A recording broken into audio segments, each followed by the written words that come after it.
ಕನ್ನಡದಲ್ಲಿ ಬರ್ತಾ ಇರ್ತಕ್ಕಂಥ ಕವನಗಳನ್ನು ಅದೆಷ್ಟು ಜನ ಕವನಗಳನ್ನು ಬರೀತಾರೆ ಗೊತ್ತಾ? ಕವನ ಸಂಕಲನ ಅಂತೂ ಲೆಕ್ಕವೇ ಇಲ್ಲಷ್ಟು ಬರ್ತಾ ಇದೆ. ಆದರೆ ಎಲ್ಲವನ್ನು ಓದಿದಾಗ 100ರಲ್ಲಿ 99ರಷ್ಟು ಜಳ್ಳು. ತಮ್ಮ ಅನುಭವಗಳನ್ನು ದಾಖಲಿಸಬೇಕು ಅಂತ ಆಸೆ ಇರುತ್ತೆ, ಅದು ತಪ್ಪಲ್ಲ. ಆದರೆ ದಾಖಲಿಸುವ ವಿಧಾನ ಮುಖ್ಯ ಅಲ್ವಾ? ಮೈಸೂರು ಪಾಕ್ ಮಾಡಬೇಕು, ನಿಮಗೆಲ್ಲ ಕೊಡಬೇಕು ಅಂತ ಆಸೆ.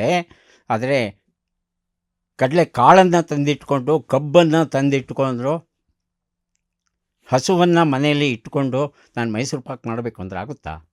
ಕಡಲೆ ಕಾಳನ್ನು ನೀವು ಬೀಸಿ ಹಿಟ್ಟು ಮಾಡಬೇಕು ಅಲ್ವಾ? ಹಸುವಿನ ಹಾಲನ್ನು ಹಿಂಡಿ, ಮೊಸರನ್ನು ಮಾಡಿ, ಬೆಣ್ಣೆ ಮಾಡಿ, ತುಪ್ಪ ಮಾಡಿ ಕಾಸಿಟ್ಕೋಬೇಕು. ಕಬ್ಬನ್ನು ಇಟ್ಕೊಂಡು ಮಾಡೋದು ಏನು ಪ್ರಯೋಜನ? ಸಕ್ಕರೆ ತೊಗೊಂಬನ್ನಿ. ಇವೆಲ್ಲವನ್ನು ಇಟ್ಟುಕೊಂಡು ಹದವಾದ ರೀತಿಯಲ್ಲಿ ನೀವು ಮೈಸೂರು ಪಾಕ್ ಮಾಡಿದೆ ನಾವೆಲ್ಲ ಖುಷಿಯಿಂದ ತಿಂತೇವೆ. ಇದು ಯಾವುದೂ ಮಾಡದೆ ಬರೀ ಕಬ್ಬನ್ನು, ಬರೀ ಹಸುವನ್ನು ನೀವು ತಂದು ಕೊಟ್ಟು ತಿನ್ನೋಕ್ಕಾಗುತ್ತಾ? ನಮ್ಮ ಕವಿಗಳು ಮಾಡ್ತಾ ಇರೋ ಕೆಲಸ ಅದುವೇ. ಹೌದು ಹೌದು, ಬರೀಬೇಕು ಅನ್ನೋರು ನಮ್ಮ ಕವಿಗಳು ಈಗಾಗಲೇ ಏನು ಬರೆದಿದ್ದಾರೆ ಅದನ್ನು ಓದಬೇಕು. ಒಂದು ಶಬ್ದವನ್ನು ಬರೆಯೋದಕ್ಕೆ ಮೊದಲು ಕನಿಷ್ಠ 1000 ಶಬ್ದಗಳ ಪರಿಚಯ ಇರಬೇಕು ನಮಗೆ. ನಮ್ಮ ಶಬ್ದ ಸಂಪತ್ತು ಬಹಳ ಬಹಳ ಬಹಳ ಬಹಳ ಹೀನಾಯ ಮಟ್ಟದಲ್ಲಿದೆ. ಥಟ ಅಂತ ಹೇಳಿ ಕಾರ್ಯಕ್ರಮದಲ್ಲಿ ನಾನು ನೋಡ್ತಾ ಇದ್ದೇನೆ, ಅದು ಹೀನಾಯ ಮಟ್ಟ. ಹಾಗಾಗಿ ಕವಿ ಆಗಬೇಕು ಅನ್ನೋರು ಮೊದಲು ಶಬ್ದಗಳ ಭಂಡಾರವನ್ನು ಸೂರೆಗೊಯ್ಯಬೇಕು.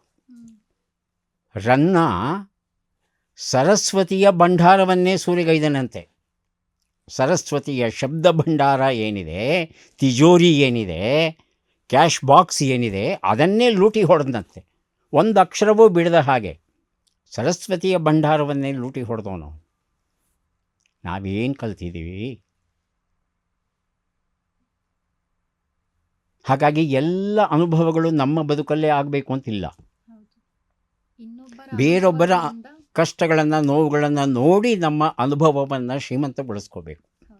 ಹಾಗಾಗಿ ಕಣ್ಣು ಬಿಟ್ಟು ನಮ್ಮ ಸುತ್ತಮುತ್ತಲಿನ ಸಮಾಜವನ್ನು ನೋಡಬೇಕು. ಬೇರೊಬ್ಬರ ನೋವು ನಲಿವುಗಳನ್ನು ಆಸ್ವಾದಿಸುವ ಬದಲು ವಿಶ್ಲೇಷಿಸುವ ಗುಣ ಬೆಳೆಸ್ಕೋಬೇಕು. ಇದು ಯಾವುದೂ ಮಾಡೋಲ್ಲ, ಯಾಕಂದರೆ ಯಾರೂ ಹೇಳ್ಕೊಡೋರಿಲ್ಲ ನಮಗೆ. ಹಾಗಾಗಿ ಯಾರು ಕವಿಗಳಾಗಬೇಕು ಅಂತಿದ್ದಾರೋ ದಯವಿಟ್ಟು ನೀವು ಬೇಂದ್ರೆ ಅವರನ್ನು, ಕುವೆಂಪು ಅವರನ್ನು, ನರಸಿಂಹಸ್ವಾಮಿಯವರು ಸುಲಭವಾಗಿ ದಕ್ತಾರೆ ನಮಗೆ. ಆರಂಭದಲ್ಲಿ ನೀವು ದಯವಿಟ್ಟು KS ನಾವರ ಪದ್ಯಗಳನ್ನು ಓದಿ ಅರ್ಥ ಮಾಡ್ಕೊಳ್ಳಿ, HSV ಪದ್ಯಗಳನ್ನು ಓದಿ ಅರ್ಥ ಮಾಡ್ಕೊಳ್ಳಿ. ಆನಂತರ ನೀವು ಕುವೆಂಪು ಪದ್ಯಗಳನ್ನು, ಆನಂತರ ಬೇಂದ್ರೆ ಪದ್ಯಗಳನ್ನು ಓದೋಕ್ಕೆ ಶುರು ಮಾಡಬಹುದು. ಓದಿ ಅರ್ಥ ಮಾಡಿಕೊಂಡು ಹೇಗೆ ಶಬ್ದವನ್ನು ಪ್ರಯೋಗಿಸ್ತಾರೆ, ಆ ಭಾವವನ್ನು ವ್ಯಕ್ತಪಡಿಸೋದಕ್ಕೆ ಎಷ್ಟು ಶಬ್ದಗಳನ್ನು ಖರ್ಚು ಮಾಡಿದ್ದಾರೆ. ಕವಿಗಳು ಮಹಾ ಜಿಪುಣರಾಗಿರಬೇಕು, ಶಬ್ದಗಳ ಜಿಪುಣರು. ಒಂದೇ ಒಂದು ವ್ಯರ್ಥ ಶಬ್ದವನ್ನು ತಮ್ಮ ಕವನದಲ್ಲಿ ಬಳಸಬಾರ್ದು. ಹಾಗಾಗಿ ಆ ಜಿಪುಣತನವನ್ನು ಕಾದಿಟ್ಕೊಳ್ಳೋದು ಹೇಗೆ? ಓದಬೇಕು ನೀವು. ಓದಕ್ಕಾಗಲ್ಲ ಅಂದರೆ ದಯವಿಟ್ಟು ಕವನ ಬರೀಬೇಡಿ.